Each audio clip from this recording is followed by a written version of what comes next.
헬로 월드, 안녕하세요, 런빵입니다.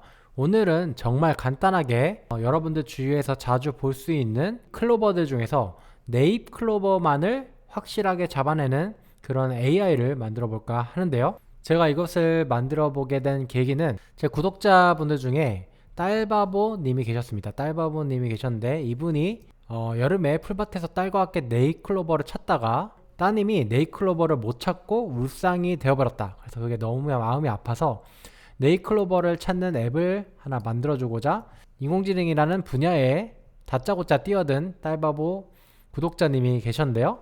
이분이 요청을 하셔서 제가 한번 구글링을 하다가 굉장히 좋은 레퍼지터리를 찾아가지고 이미 만들어져 있더라고요. 그래서 텐서플로우 라이트를 사용해가지고 이제 앱을 만들어 놓은 게 있었는데, 앱을 만드는 것은 이미 소스 코드가 공개되어 있어서 이것을 어떻게 파이썬으로 옮겨서 간단하게 여러분들한테 설명드릴 수 있을까 해서 한번 만들어 본 프로젝트입니다. 그래서 제가 만든 프로젝트는 제 깃허브에 이렇게 올려놓았고요. 그래서 우리는 간단하게 네잎클로버 사진을 넣으면 네잎클로버 위치에다가 이렇게 보라색 네모를 쳐주는 그런 프로그램을 한번 만들어 보도록 하겠습니다. 여기서 사용한 데이터셋은 제가 여기 레퍼런스를 남겨놨는데, 이 데이터셋을 한번 다운로드 받아서 보시면은 이미지랑 XML 이렇게 두 가지가 있어요. 그래서 이미지 파일은 말 그대로 네잎클로버가 찍혀있는 핸드폰으로 네잎클로버가 있는 그 위치를, 그런 장면을 촬영한 이런 이미지들이고요. 그 다음에 XML 파일은 열어보시면 알겠지만 이미지의 파일 이름과 뭐 경로 이런 것들이 저장되어 있고, 그리고 가장 중요한 네잎클로버가 있는 위치가 여기 오브젝트 태그에 들어있죠. 이 바운딩 박스 태그를 보시면 xmin, ymin, xmax, ymax 이게 바로 그 네잎클로버의 위치를 표시해준 라벨링 데이터입니다. 그래서 이 두 개를 가지고, 그래서 이 첫 번째 이미지랑 XML의 첫 번째 XML 파일이랑 두 개가 매칭이 돼서 이 이미지에서 네잎클로버가 어디에 있다 라고 이렇게 알려주는 정보가 되겠죠. 원작자분이 코드를 원래 작성하신 분이 이 데이터를 가지고 학습을 시킨 그 모델 파일이 바로 이제 forlib detector.tfwrite 파일로, 그래서 텐서플로우 라이트 파일로 나와 있습니다. 그래서 저는 이것을 가지고 main.py 파일에다가 파이썬 코드를 작성해 봤어요.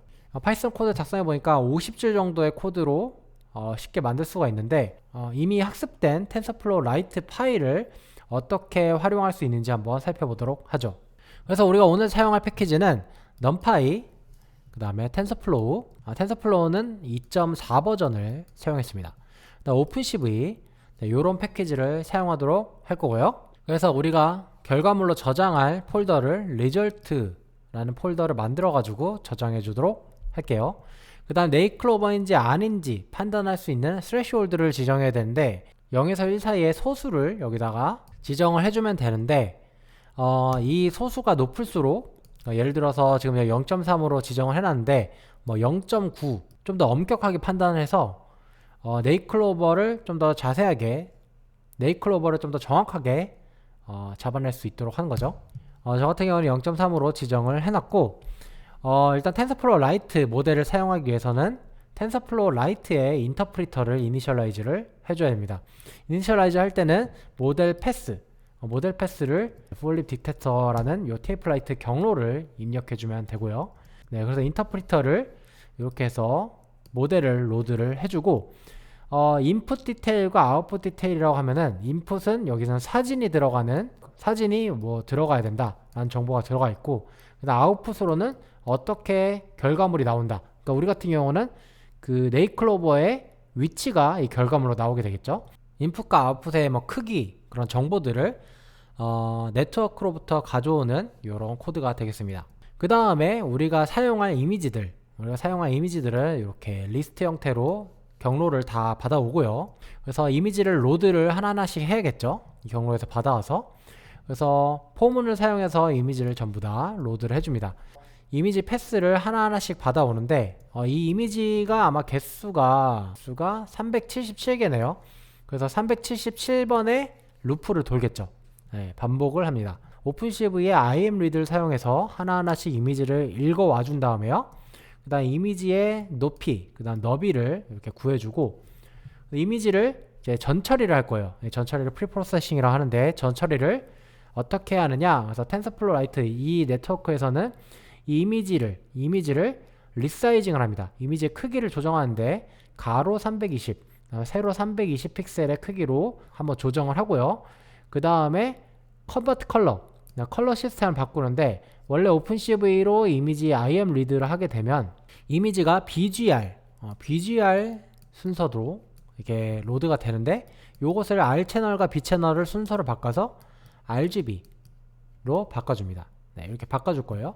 그래서 컨버트 컬러를 써서 컬러를 BGR에서 RGB로 바꿔라 라고 한 다음에, 그 다음에 모델에 넣을 때는 익스펜드 dims에서 차원수를 늘려주죠. 차원수를 늘려주게 되면 최종적으로는 1, 그 다음에 320, 320,3짜리 요런 텐서가 요 인풋 데이터에 저장이 될 겁니다. 네, 이렇게 해서 만들어주고, 그 다음에 set 텐서 인풋에다가 우리가 전처리한 이미지를 넣어주는 거죠. 모델에 이렇게 넣어준 다음에 모델에서 invoke라고 하면은 인퍼런스를 실행하게 됩니다. 근데 인퍼런스를 하고 나면은 결과값이 인터프리터의 getTensor라는 것으로 결과값을 불러올 수 있는데, 여기서 0번째 아웃풋 디테일에서 0번째에는 네이클로버의 위치가 들어있고요.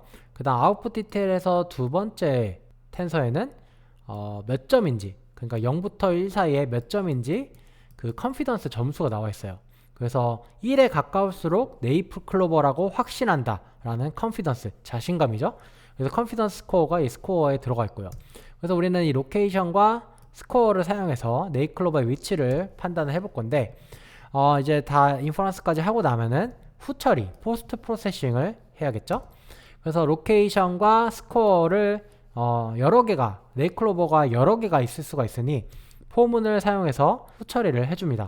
그래서 로케이션과 스코어, 그래서 하나하나씩 처리를 할 건데, 만약에 우리가 지정한 스레시홀드 0.3보다 만약에 작다면 이것은 네이클로버가 아닐 확률이 높다는 거니까 continue 해가지고 이 네이클로버를 넘겨버립니다. 아래를 실행하지 않고 다시 위로 올라가서 다음 걸 실행하도록 만드는 거죠.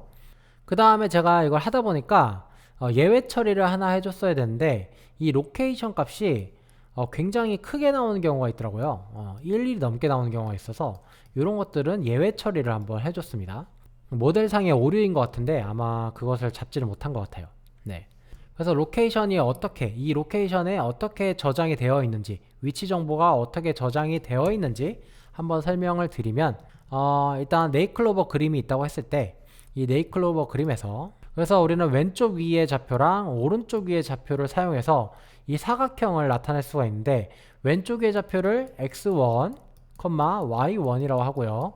그 다음에 오른쪽 아래 좌표를 x2, y2라고 하면은 요거를 그 모델의 결과값으로 이게 뱉게 되는데, 제가 표현한 것에 보면은, 제가 작성한 코드에 보면은 이렇게 해서 y1, x1, y2, x2가 있죠. 근데 요것을 이상하게도 이미지의 높이랑 너비랑 곱해졌어요. 왜 그러냐라고 하면은, 실제로 모델에서 나온 값은 이미지의 크기가 여기가 1이고 가로가 1이고 세로가 1이라고 했을 때 비율로 나타낸 거거든요. 그래서 예를 들어서 여기 같은 경우는 x1이 한 0.3 정도, 그 다음 y1이 0.4 정도 이렇게 나오고요. 그 다음 x2가 한 0.5 정도 나오고 y2가 0.5 정도 나오겠네요. 이렇게 해가지고 비율로 나옵니다. 전체 가로 크기를 1.0으로 했을 때 이 x1의 위치가 0.3 정도 된다. 그러니까 30% 정도의 위치에 있다라는 거죠. 30% 정도에.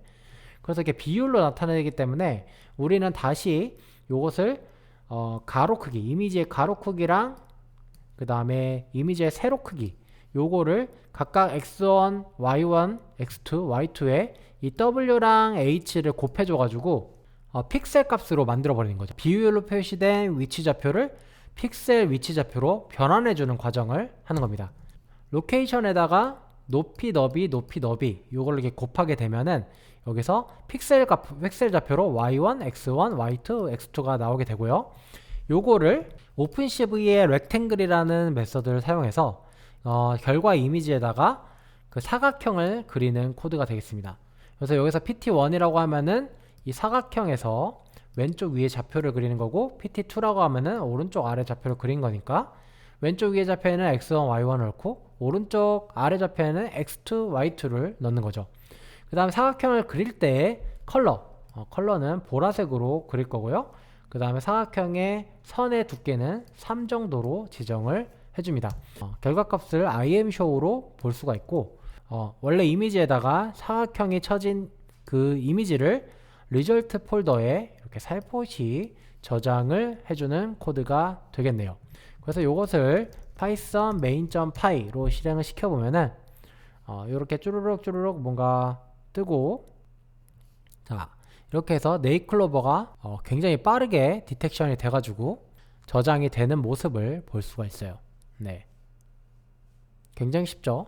그래서 우리는 이미 학습된 모델을 사용해서 어떤 사진에서 네잎클로버를 뽑아내는 그런 프로그램을 한번 만들어 봤습니다.